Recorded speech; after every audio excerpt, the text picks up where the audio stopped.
University celebrated its official 175th anniversary, and first woman lieutenant governor is being recognized.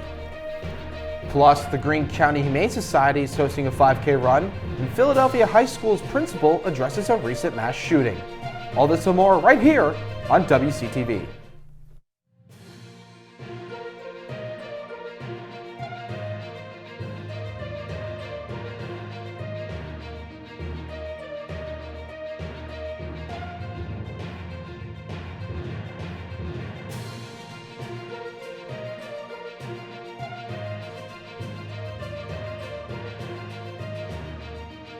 And now, your 5 o'clock news on Channel 14. Hello and welcome in Live at 5. I'm Meg Berry. And I'm Ethan Spazarski. Michael McKenzie was at the 175th anniversary celebration of Waynesburg University. Here is the story. On Tuesday, March 19th, Waynesburg University held their annual Charter Day service to celebrate the university's inception 175 years ago. Yeah, Charter Day is Waynesburg University's birthday. This year we celebrated the 175th anniversary of Waynesburg's charter, where they were recognized as an institution. And we have an annual opportunity to celebrate the history of Waynesburg, but also what God is doing as we continue forward. The service is held every year to celebrate Waynesburg University's birthday, and it has become an important part of the university's culture. It's a great testimony to the faith and grace of Jesus Christ working in this world. Here is a place that, adopted God's words, "Let there be light," is our motto, Fiat Lux, the first words that God speaks in the Bible, and that has been our true light that's guided us through the ages. And so it's a very significant moment to realize yet another chapter ending and another one beginning. And on this Charter Day, President Lee received recognition straight from the desk of PA Congress in Harrisburg as he serves his 10th year as Waynesburg University's president. As they were talking, I was sitting here thinking how fortunate I am to be surrounded with amazing people that allow me to get that type of credit, because it's nothing that I did, it's something that we all collectively do. As an institution, the faculty, the staff, the students, we all play a role. I just happen to be the person that got the credit today.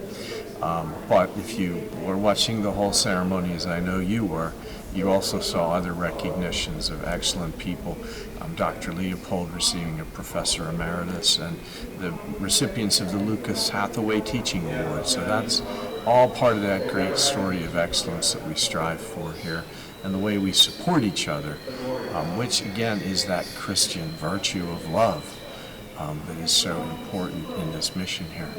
Reporting for WCTV, I'm Michael McKenzie. On Saturday, you'll find yourself a plethora of furry friends at the Greene County Humane Society and the Greene County Fairgrounds.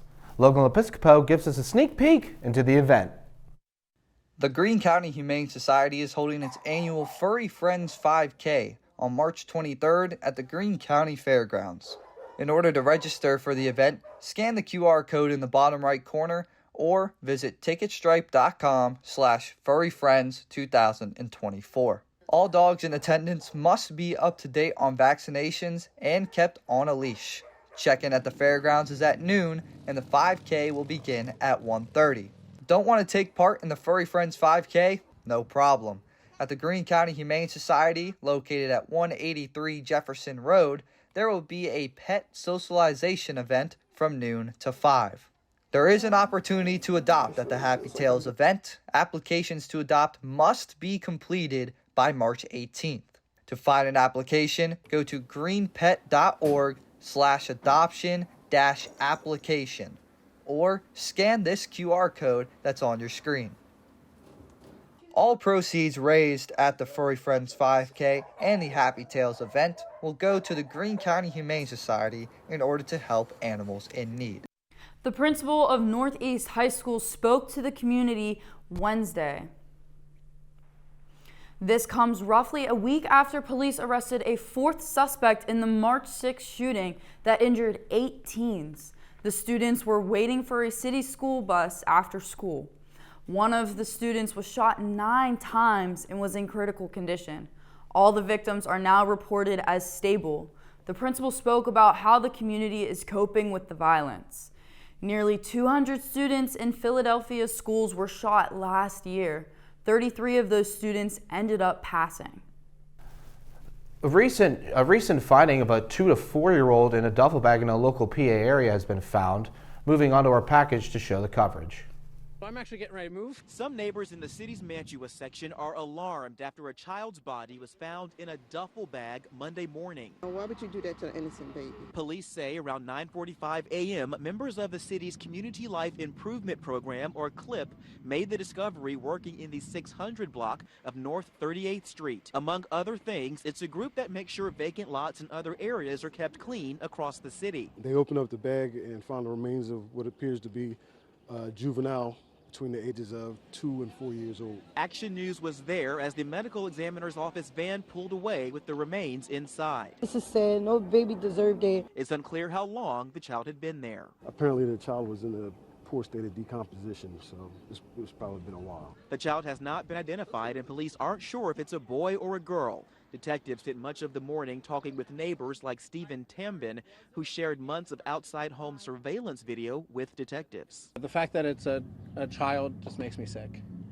It really does. Which is why if there's anything I can do to help, I'm going to. Lieutenant Governor Davis and Second Lady Blair Holmes Davis welcomed family members of Catherine Baker Knoll for her ceremonial portrait unveiling on Wednesday, March 20th. Knoll was the first woman lieutenant governor in the Commonwealth history.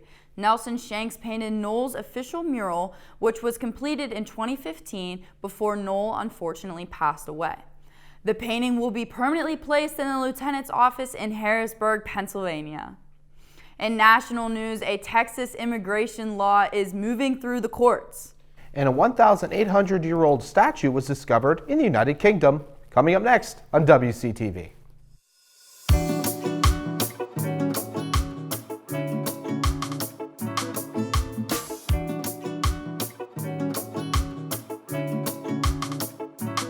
You're listening to WCYJ FM 99.5 The Hive, your home for everything Waynesburg. Our campus radio station gives students like you a chance to work in live studio environment without ever leaving Waynesburg. WCYJ FM has specialty shows, sports recaps, and updates, weather, and live coverage of your Yellow Jackets. Tune in at 99.5 The Hive or online at waynesburg.edu/listen.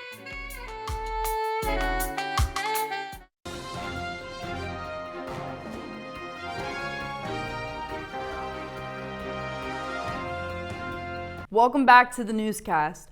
Over the past few months, President Donald Trump has racked up endorsements from high-ranking members of the GOP and some former primary opponents, but several are severe names who say that they won't plan on supporting Republican nominee. Our Washington correspondent, Julia Benbrook, joins us from the White House with details. After the first primary contest of the season, it became very clear that former President Donald Trump's hold on the Republican Party was strong. Several of his primary opponents quickly jumped in to endorse him after they dropped out of the race. But there are a few former allies refusing to back him. Several of Donald Trump's primary opponents started campaigning for the former president quickly after they suspended their own campaigns, including businessman Vivek Ramaswamy and South Carolina Senator Tim Scott. I just love you. But not all of Trump's former opponents are falling in line. In an interview with Fox News, former Vice President Mike Pence said he cannot endorse the president he once served with. Donald Trump is pursuing and articulating an agenda that is at odds with the conservative agenda that we governed on during our 4 years. In a USA Today op-ed, former Arkansas Governor Asa Hutchinson made his stance clear, writing, quote, "I have not endorsed Donald Trump for president, and I will not do so." Hutchinson, who was critical of Trump on the presidential campaign trail, wrote, "Regretfully, Donald Trump has redefined the GOP in his image and has put personal ego above the common good." 8 Republican candidates have qualified and have chosen to be here.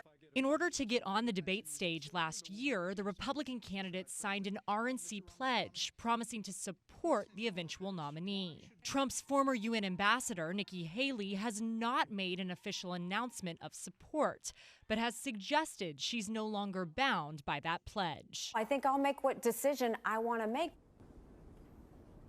When Haley announced she was suspending her campaign, she called on Trump to earn the support of those who backed her instead of endorsing him.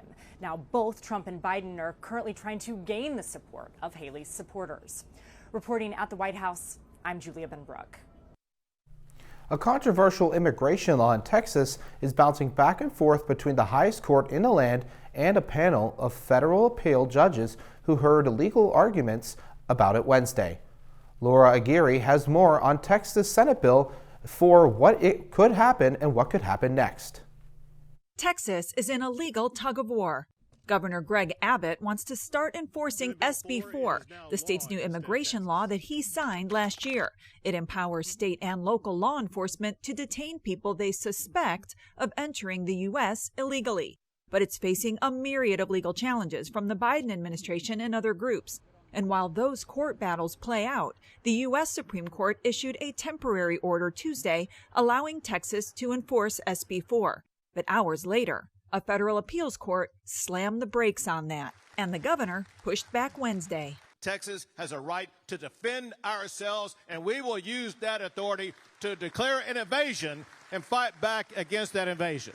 No, SB 4 has sparked protests, and critics say it greenlights racial profiling. After Tuesday's legal maneuvering, some cities moved quickly to allay those fears. We don't want our deputies making arrests unless somebody has actually committed a crime. It can be just by seeing somebody and the officer thinking that he's not from here and then asking for documents. It doesn't work like that. But exactly how it will work is now back in the hands of the 5th U.S. Circuit Court of Appeals, for now, with the governor, the state, and the eyes of the nation watching. What Texas is doing on immigration would be akin to them declaring their own wars, would create massive confusion across not just Texas, but other states. I'm Laura Aguirre reporting. During oral arguments Wednesday, the federal appeals panel signaled that it may have some effect of the SB 4 to take effect, even if the other parts remain blocked for now. One of the conservative justices and an appointee for former President Donald Trump seemed to float the idea of letting the parts of the law go into effect. And a fellow Fifth Circuit colleague appointed by former President George W. Bush picked up later on that, suggesting even if a lower court judge was wrong to block the entire law from going into effect, the appeals court might not have to permit the state to begin enforcing every provision of the law. A final decision has not yet been made. At least 3 military militiants were killed following the Israeli attack in Jenin. An Israeli drone struck the occupied West Bank city of Jenin on Wednesday, according to the Palestine Red Crescent Society. 3 people who died were militants, and the Jenin battalion of the militants were the armed wing of the Palestinian Islamic Jihad organization. The attack occurred near an Ibn Sina hospital in Jenin. The PRCS's director in Jenin, Mahad Malod al-Sadi, told CNN. The injured individual that was not identified is in critical condition with burns all over their body, al-Sadi reported. The Israeli Defense Forces and Israel Security Agency said in a statement that the aircraft struck the terrorist operatives inside the vehicle in the Jenin area. CNN independently cannot verify these allegations. A Roman statue dating back nearly 2,000 years has been discovered by construction workers building a parking lot in the United Kingdom. A digger driver uncovered the marble head of a Roman lady at the 16th century county estate Burghley House in Peterborough last year. 2 weeks later, a bust was found close to the estate of the original find. The relics were cleaned, examined, and reassembled by a conservator. The sculpture was dated to the 1st or 2nd century. The estate said it's believed that the 9th Earl bought the sculpture during his tours in Italy in 1760s and brought it back. It is said it is a mystery of how the head and bust ended up where they did. Explanations range from a burglary to someone discarding the statue, which was later covered by dirt. And the statue will be displayed at the Berkeley House alongside other collections in the 9th Earl. That's all. Gonna wrap it up for national news. When we come back, Haley Ryan will have your business and entertainment. But first, let's head outside for a weather update with Seth Adams. Just outside of the Eberly Library here on Waynesburg campus. It's been a pretty crisp and chilly day, but that sun has been shining almost all day. Stay tuned. We might have some warm weather coming up right here on WCTV. Jacket Sports Weekly, where you can find everything Waynesburg University sports. Tune in every week to our panel as they take a deep dive into Waynesburg sports. We cover everything from football. Turning around is Isaac Trout. Did he get the feet down? We will wait for the mark. And they call it a touchdown. To basketball. Ball. Got it! We're all tied up! To softball. Max this one. Left field. Kiss it goodbye! Stay up to date with all your favorite Waynesburg University sports with us at Jacket Sports Weekly.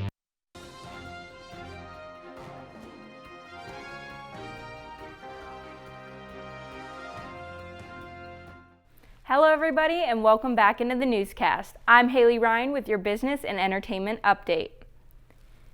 Actor Jonathan Majors is facing a lawsuit from his former girlfriend alleging that he physically and verbally abused her in a nearly 2-year relationship. A lawsuit filed Tuesday in a New York federal court accuses the former Marvel actor of battery, assault, intentional infliction of emotional distress, malicious prosecution, and defamation. Majors' former girlfriend Grace Jabari filed the lawsuit. The legal action comes just months after Majors was found guilty of 1 count of reckless assault and non-criminal charge of harassment after a domestic dispute in the spring of 2023. The lawsuit also alleges that Majors kept denying he committed acts of assault in public interviews even after being convicted. An attorney for Majors says the actor is preparing counterclaims against Grace Jabari. The FCC says it is investigating Amazon and other retailers for the alleged marketing and selling of wireless signal jammers. The devices are illegal to use, sell, or market in the U.S. The agency confirmed the probe in a statement Wednesday, but did not say which other retailers were being investigated. Amazon did not immediately respond to a request for comment. The news of the investigation comes after NBC News reported that signal jammers were apparently available online on Amazon's marketplace. The National Association of Realtors, which represents more than 1 million realtors in the U.S., recently agreed to settle antitrust lawsuits with groups of home sellers. Jen Sullivan explains what this could mean for the housing market in today's Consumer Watch.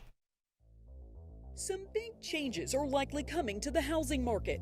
Typically, home sellers pay a standard 6% commission to their listing agent and their buyer's realtor, but it appears that's changing. People are going to scrutinize, as they always do, a little more carefully all of the expenses involved. Last week, the National Association of Realtors agreed to settle a lawsuit over inflated realtor commission and lack of transparency. The 6% commission, at the heart of the controversy, was never a set rule, more of an industry standard, and some realtors say that money doesn't just go in their pockets. These properties have to be marketed. Digital ads have to be run, target marketing, photographs, all these aerial and drone videos. Who pays for that? The agent is paying for that. A judge still has to approve the settlement, but TD Cowen Insights estimates the changes will cause real estate commissions to drop by 25 to 50%. It also could shift a chunk of that cost from sellers to buyers. So let's crunch the numbers. According to the most recent data from the NAR, the median single-family home sales price in January was $383,500. The seller of that typical house would pay more than $23,000 in realtor commissions as it stands now. It's very much deterrents for people wishing to buy. Right now, home sellers incorporate those commissions into their sticker price.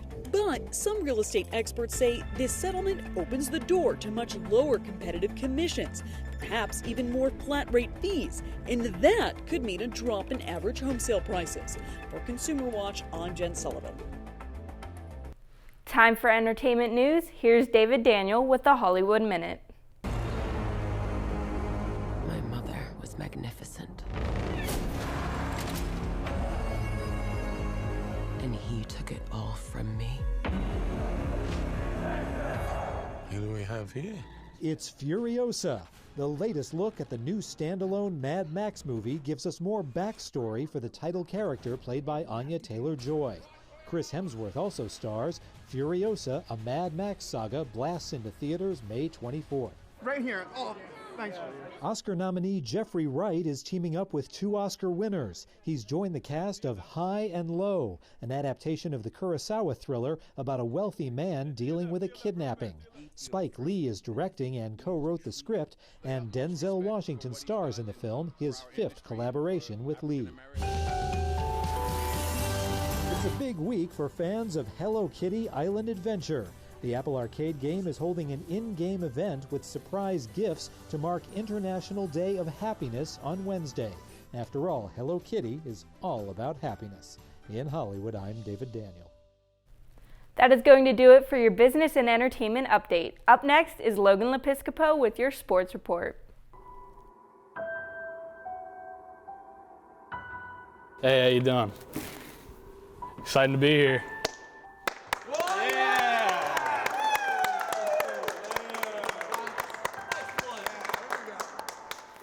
Hey, how's your week been? It's been okay. Oh, nice.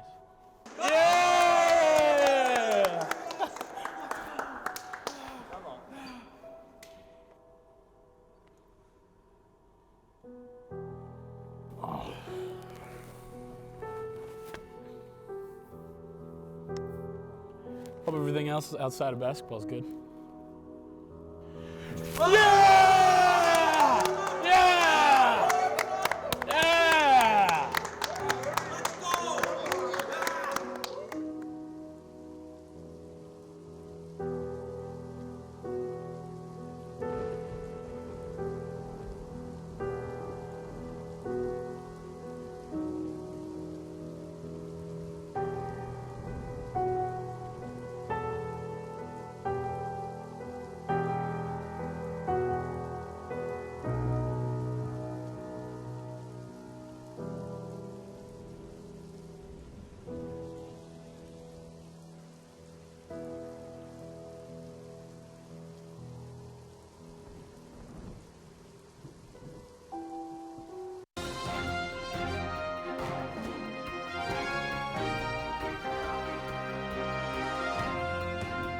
Good evening, everybody. It's Logan Lepiscopo here with the latest in sports. In Waynesburg University athletics, the softball team hosted out-of-conference opponent Carnegie Mellon yesterday for a doubleheader. In the first game, the Yellow Jackets lost 5-1 after giving up 2 runs in the second and 3 runs in the third. Autumn Stemple got handed her first loss of the season. The Yellow Jackets got 1 run on the board in the bottom of the 6th when Grace Higgins hit an RBI double to bring Cassidy Trimble home. But the ladies got the better of CMU in the second game, winning 7-3, back behind a 6-run bottom of the first inning. Grace Higgins started the scoring with an RBI double. Ella Brookman brought Higgins around to score on a single into center. Bella DeMark doubled to center, scoring Trinity Edge and Brookman. Sydney Wilson reached on an error that allowed DeMark to score. And finally, Cassidy Trimble singled to right field to score Jasmine Damaski. The softball team is now 7-4, and next action is Saturday versus the Teal Tomcats for the first PAC action of the season on their local rec league recognition day. For the baseball team, they set 8-6 overall and 2-0 in the PAC. St. Vincent is the next opponent for the Yellow Jackets, and tomorrow it will begin at 1 p.m. out in Latrobe, Pennsylvania. The men's tennis team traveled to Pitt Greensburg yesterday and came up just short of a win, losing 5-4. Their next outing will be the men's and women's tennis team this Saturday at home versus Mount Aloysius. First serve is set for noon. The women's lacrosse team is traveling 386 miles to face Wells College in Aurora, New York. Face-off is at 4 p.m. Men's and women's golf travel to McKeesport, Pennsylvania, teeing off against Carlow University. Lastly, here for Waynesburg sports, men's and women's outdoor track and field will go to West Virginia University for the Stan Romanowski Open. And of course, today is March Madness, the beginning of everything. Here's a couple final scores that we've had so far today. The number 9 Michigan State Spartans took down the 8-seeded Mississippi State Bulldogs over in the West region 69-51. These Spartans will face number 1 seeded UNC Tar Heels after a 90-62 win over Wagner College. And it's not March Madness without an upset. We got our first one with number 11 Duquesne taking down number 6 BYU 71-67. The Dukes will go on to play the winner of Morehead State and Illinois. And with that right now, the score last checked was 81-58 in favor of Illinois in the final 3 minutes of said game. Now, over to the Midwest. Number 14 seeded Akron put up a good fight, but the 3 seeded Creighton Blue Jays pulled away with a 77-60 victory. The Blue Jays will have the winner of South Carolina and Oregon in the round of 32. And as of right now, Oregon holds a 6-point lead with the second half just getting underway, 40-34. Over in the West region, 2-seeded Arizona took care of 15-seeded Long Beach State, 85-65. And the winner will play Dayton and Nevada. And with that game, Nevada currently leads Dayton at halftime, 27-25. As for the women's side of March Madness, their bracket action will not officially begin until tomorrow. As for tonight, Arizona and Auburn play at 7, and UT Martin and Holy Cross will play to get into the round of 64. That is all for sports. Up next is Seth Adams with your full weather forecast.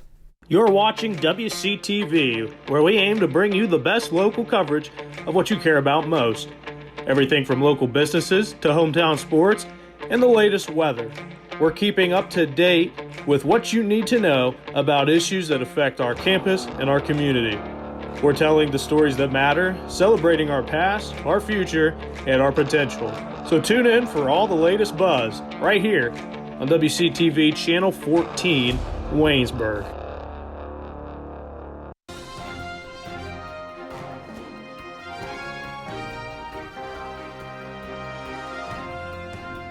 Hi, I'm Seth Adams, and here is your weekly weather update. It has been a crisp, chilly day, but the sun's been out almost the whole day. In Waynesburg, only getting to the lower 40s, and it's only going to get colder today as the temperatures will drop to 21 degrees, but my prediction is that this will be the last really cold day in Waynesburg for this early spring. Tomorrow is going to be a beautiful day, reaching 65 degrees and partly cloudy, and the low will be in the early morning from today's weather, which will be 23.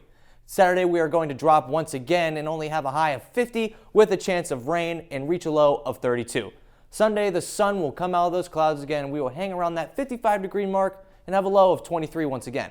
Monday, to start the work week, we will see that 60-degree weather again with some partly cloudy skies, and it'll reach a low of 27. Pretty big shift there. Tuesday will be a cloudy day, but that warm weather will stick around. We will have a high of 58 and low of 39. And finally on Wednesday, it will be a high of 58 once again with some rain, and we will drop to 42. That's all I got for you guys. Back over to the desk.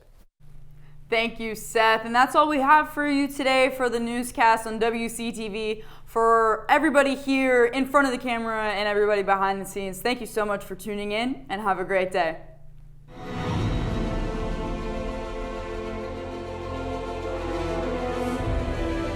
This has been a production of Waynesburg Community Television.